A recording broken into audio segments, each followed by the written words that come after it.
Nick Kypreos of Real Kyper and Bourne joins me now. What's up, buddy? How we doing? You just got off the ice.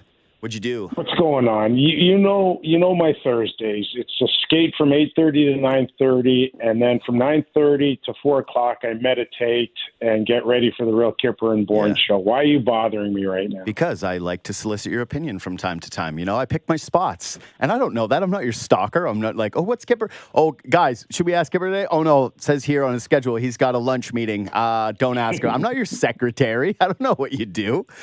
All right. I thought you usually check in with Sammy McKee every 15 minutes. Yeah, we like do. You guys do every Leaf game. Yeah. Like, can you go like 30 seconds without sending each other a message? Can you? He is my number one text friend. There's no doubt about that. There's no doubt in my life he's my number one text friend. Yeah, there's no doubt. But that's because we share more things in common than I do with my other friends. Like we share a profession. So it's like, you know, there's a lot of relatability. Plus, he needs to vent about you every day. You know, he needs an outlet to be like, this guy again. And I'm like, I believe it, brother. I'm watching the show. I can only imagine. Let's start with this, okay? I watched you guys yesterday when you played the Nylander quote. I love your face when you play these things. It's like my favorite part of the show is watching you basically just smirk, knowing that it's going to send McKee over the top. But, yeah, okay, you played, you know, and I know it's different now than it was then, but like, why do they do this, Kyper? Like, why can't they just admit when they play poorly that they played poorly? Like, what is the issue here? They're just built differently today. But it's not everybody. Like, Connor McDavid doesn't do this. Not everybody. No, it's not for everybody. It's not.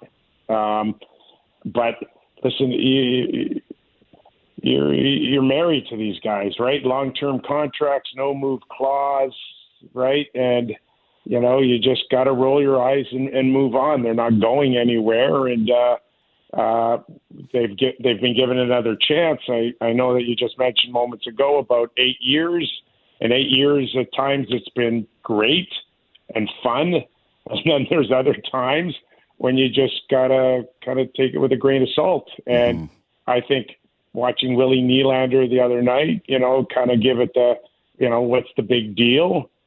This is the way he feels, and we'll see where it shapes up again in March and April and in May. But like I said, they're not going anywhere. So you gotta, for Leaf fans, for hardcore Leaf fans like a Sammy McKee, you just grin and bear it and move on. Yeah, I don't have the benefit of that. I got to do content every day, so I gotta share my thoughts and opinions on this. And I want to bounce a couple of ideas off of you. And you know, you're somebody who knows things, and you've not just been in those locker rooms. Like, you're well connected throughout the league. And I feel as though watching the way that these guys speak and the way that they dismiss at times either criticisms from the fans or questions from the media, that somewhere along the line, like you mentioned, it is a different player and it is a different media climate. And these guys do have social media, so they see, I think, harsher criticisms than you would have seen when you played, certainly en masse, right? Like, you might have gotten the odd one or the odd paper article, but you didn't get like every single fan having access to you being able to read something about you. But it seems to me like somewhere along the way, protecting these guys from that criticism became like a real organizational priority. And I wonder when you think that started. In terms of making them available to the media, not making them available, or schooling them on things to say, I'm not sure what transition you're talking about. I mean more so in the sense of like when they perform poorly, right? Like we saw this with Sheldon Keefe. When he benched Marner, he comes out and he apologizes the next day. When he says soft and purposeless, he comes out and apologizes the next day. They bring in a new coach, and during the entire offseason, they talk about accountability culture and trying to build that differently with the team. Yeah. And thus far, they have a coach who has not really sent a real criticism. And I don't think that, I think that Berube is a little misunderstood in that way, that like he was going to come in here and be like John Tortorella, you know, just roasting guys every single night. Like, that's not what accountability means to me. It's not like, hey, bluster and false bravado, but it is like a real honest look at, hey, what you think is happening with your hockey club. And I just can't for the life of me believe that when Craig Berube is watching this stretch of play, including going back to some of the wins, that he's thinking, wow, we really played well, and yet he's saying it. And so to me, some of that feels like it is sheltering. That it is like you don't want to criticize these guys publicly and outwardly because somewhere along the way, again, and I don't know if it was like a Babcock thing, like Babcock criticized them to the point where they were like, we don't like this, don't ever do this to us again, or if this is a more recent development throughout the Sheldon Keefe era and the fact that it felt like there was more pressure on them as the years went on. But somewhere along the way, it started to become taboo to say it like it is when it comes to the play of the star players. Well, first of all, I do have some insight in Craig Berube because we both broke into pro hockey at the same time in the Philadelphia organization, and I kind of have a deeper understanding of the way this guy kind of operates, on and off the ice in his career, or even as a coach. And the guys that you mentioned to me, Sheldon Keefe, John Tortorella, and Babcock, okay, they understood, their role as a coach, but they also understood how the public perception or the way they can play the media is used what they thought was in their benefit. Craig Berube is not like that. Okay, he doesn't care, and he doesn't begin to think about what the message is, outside of what he's saying face to face to the players. So I don't think that Craig Berube wants to use social media or the beat reporter or the national broadcaster Sportsnet in any way, shape, or form to do his job. So therefore, he stays away from it. And to be honest with you, Craig Berube's the type of guy that says, I don't want to begin to play that game outside of what I need to say to the players behind the bench during a game or behind the scenes in the dressing room. That's all that matters. And at the end of the day, if there's accountability being done or not done, it's not for us to watch, from our seat in a press conference. And the bottom line is the proof is in the pudding right now, and you gotta assume that somehow, some way, he's going to hold true to his original message of being accountable, to the hockey club with the way he treats his players or responds to his players. He's just not going to do it publicly. Therefore, there's not much we can grasp. Now, in saying that, it is 3 games on this losing streak. Prior to that, it was a 5-game winning streak. Prior to that, it's been number 1 in his division. Prior to that, it was, hey, we're knocking on the door of winning a President's Trophy. Before this 3-game winning streak, people were talking about them being the number 1 club in over 82 games and winning, the President's Trophy. So where do you want accountability? He may not be ready to bench Willie Nylander after 3 games here and after his first 42 games of the season. But I got to think at some point behind the scenes, there's a lot more going on than you can see or me can see from where we sit. So I would assume that is the case. And I'm fine with what you're saying. Like, it makes my job harder to have a coach that doesn't say those things publicly, but who cares, right? Like, that's not what this is about. It's about winning championships. My only thing with when it comes to like what's happening behind closed doors, right, is all right, that's fine. You like to keep it private. You don't like to use the media as a weapon. Good. Actually, that's a bit of a different approach than what the last guy did, which is fine to me. But where I do want to see the accountability is like, why is William Nylander playing 22 minutes when he's got 1 goal in January and he's not performing well? Like, anybody with eyes can see that he's been kind of dogging it as of late, and yet he leads your team in ice time. Why is he staying out there for 4-minute shifts? Why is he getting the entire power play? Why are you taking timeouts to leave your number 1 power play unit out there at the end of hockey games when they're not generating any opportunities and they're making lazy and obvious poor decisions with the puck that are resulting in turnovers and odd man rushes the other way? Like, I want to see the accountability then be resulted in terms of the style of play. And the other part is, if there is that accountability culture behind closed doors, I kind of think that it should manifest itself in the way that you do hear from the players and the way that they do approach some of these discussions with the media, where it's like, you do get asked a question, do you played well tonight? and you don't say, I think we were pretty good tonight, or you don't say, what's the big deal? That there is sort of a reflection internally that you do have this accountability amongst your group privately, and so that when there is a slight little notion of it gets public, it's kind of in line with what's happening behind those closed doors. And that is the part I feel like it's difficult to basically make the leap of, that these guys are like very laissez-faire to the media when it comes to these poor performances, and that behind closed doors, they're like materially different guys who are like, man, we're not playing well enough. We really do need to do this better. We are really stressed about building bad habits and having bad plays. Well, first of all, JD, if you look at the course of history and the way the game's evolved, right? Ultimately, it always comes back down to the things that you just spoke of. Eventually, if the poor play continues, he will arrive to the things that you just mentioned. But right now, it's just not on your timetable. It really isn't after 3 games. And if you listen to his comments around Willie Nylander, you know what sticks out the most for me in anything he says about Willie? Yeah, hit me. Is that Willie's lost his confidence a little bit. Yeah. And I'm sitting there going, really, Willie Nylander? Shirt off interviews, Willie Nylander, on the beach, Willie Nylander, Doesn't look like a guy who's struggling guy, with confidence ever, yeah.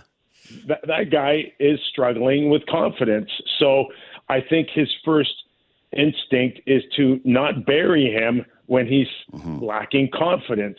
So, again, over the 3 games, I get it. It is a short sample size for him over an 82-game season, over the majority of it being a team in first place, over a guy that has carried a good portion of the first half, being one of the best goal scorers in the league. So it may get there with another bad effort tonight, going into the weekend against Montreal, which is another signature game. On a team that's playing maybe as well as anybody in the league right now, when their confidence is an all-time high, it could be a different ball game on his strategies to move forward for Willie Nylander. But right now, it does not match yours.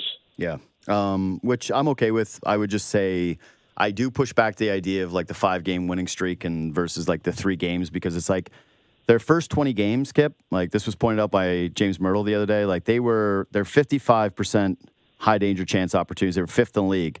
Their last 25, they're sitting at 22nd in the league. Their goal differential, when you compare them to the other great teams around the league, it's not great. And part of that maybe is style of play, but they're +8 in goal differential compared to the Golden Knights +34, Jets +48, Capitals +63. Not everybody's doing it the same way, but yeah, there has been some skepticism about their play, their style for quite some time. And yeah, they've had the Matthews injury and they've had guys in and out of the lineup. But to me, the reason why it's kind of bubbled over more over a 3-game stretch than other times is that the warning signs have been here with this team for more than just the 3 games.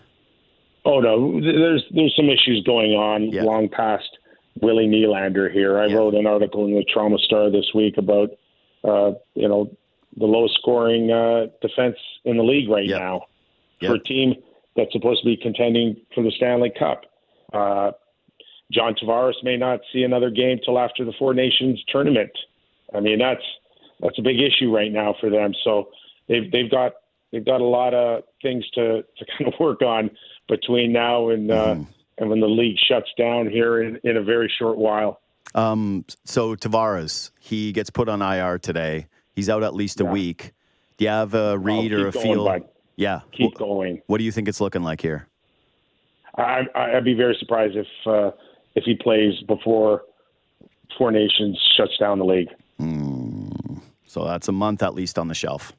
Yeah. Not good. That's not good. Do you think that expedites them in their attempt to get a center? Like Tree Living spoke to the media. Everybody knows it. It's an open secret that these guys are trying to pursue a center. There's not a crazy amount of depth there that I'm seeing in terms of like, wow, that guy would really marketably change things. They're certainly not bringing in a second line center. That's not what they were originally trying to do. But do you think that this bumps up the timeline? And actually kind of like tied into this, how much are the Canucks holding up the trade market with like what's happening right now with their team and the idea that, eventually they're going to move off of Miller at some point? Yeah, I think it has a lot to do with it. I just came out with my Sportsnet.ca trade list there. Yeah. So it does appear like it's kind of holding up a few things, but there's also more teams now, especially in the East, that, could be potential buyers than sellers. So that's also holding up a lot here. But, if we come back to the Toronto Maple Leafs, this is why you have a really good first half of the season. They banked a lot of points. There's some room to play. There's room not to panic that you've lost John Tavares for a while here. Does a 3-game losing streak turn into a 5-game losing streak by the end of the weekend? And where is the team trending here? So that may have a lot to do with how urgent you feel that you need to go get another centerman today. Minton will come in. Do we see Domi step up in that second line center position now? There's a few things that you want to see internally before you make some tougher decisions here. But once again, being atop the Atlantic Division at this point is not going to hurt the process here, or force you to do something that might be looked upon as a knee-jerk reaction. Have you gotten any sense as to who their preferred targets are? Well, I think the number one target out there, from what I'm hearing, is Brock Nelson in the Island, and there's no doubt that with the loss to the Ottawa Senators Tuesday night, getting shut out at home has really forced the Islanders to go into, how do we get this thing back going again, in the next few years, not in the next, few weeks. So I think that there's going to be a ton of teams, going after a big scorer, a guy that can play legit top six. Winnipeg also may be in the market here.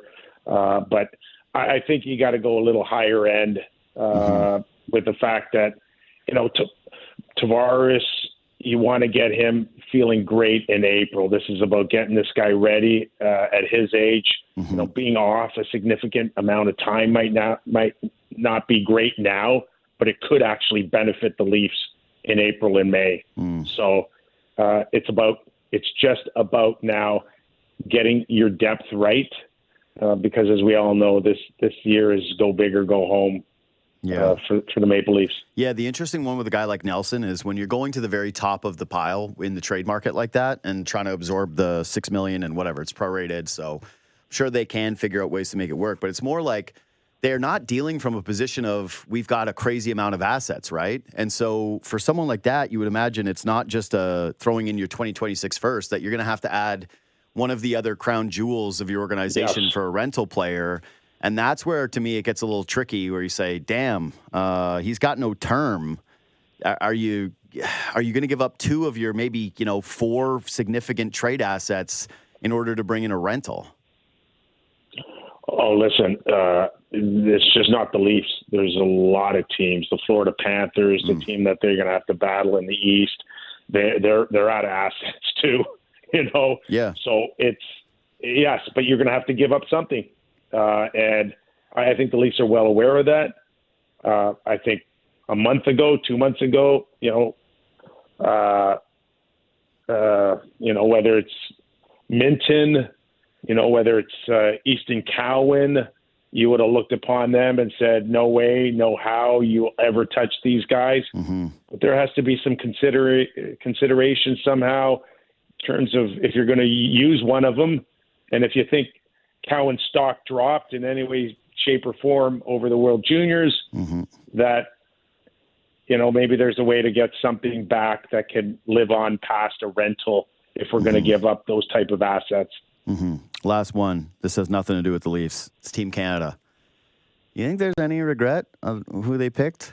Because the goalies in particular, it's like, I think you could make the case that there's 3 goalies that are off the roster right now that are all playing better than the 3 guys that they got. Yeah. Listen, there's going to be buyer's remorse all the way around here. But keep in mind, keep in mind this is a made up tournament. There are no rules. Yeah, but You all can go tournaments and are made up at one point, like everything starts to be made up. You can make a change. You can add a guy. Okay. Guy can disappear. Yeah. Guy They're can, like Sam Montembeau. It turns out you're hurt. And he's like, no, I'm not. And they're like, yes, you are. Yeah.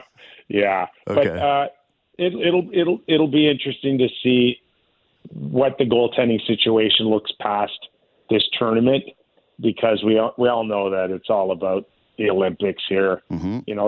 This is the warm up band. Yeah, it's the warm-up band. I still want to win. I still want Canada to win every made-up tournament that there is. Like, I don't care what it is. I want Canada to win. And it's just like, you look at the performance of the three guys that got left off right now, and Blackwood and Kemper and most specifically Thompson, and compare it and contrast it to the three guys on the roster. Like, I don't think there was ever a situation where they're going to leave Jordan Binnington off of it. But, yeah like... having Logan Thompson not on the roster right now looks like insanely bad. And he's a UFA. Like, yeah. It doesn't get talked about enough what this guy has done in Washington. Mm-hmm. And Lindgren, kind of showed flashes a little bit when he was in Montreal. Mm-hmm. But he's also a very solid number 2 right now to Logan Thompson.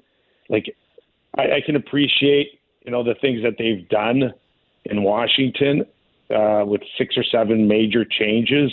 Mm-hmm. But like the Leafs and Stolars and Wall proved in the first half of the season, man, goaltending's still everything to hockey clubs. Yep. Kyper will be listening later today. And again, you can go get Kyper's trade list on sportsnet.ca right now. Thanks for making time, brother. We'll talk to you soon.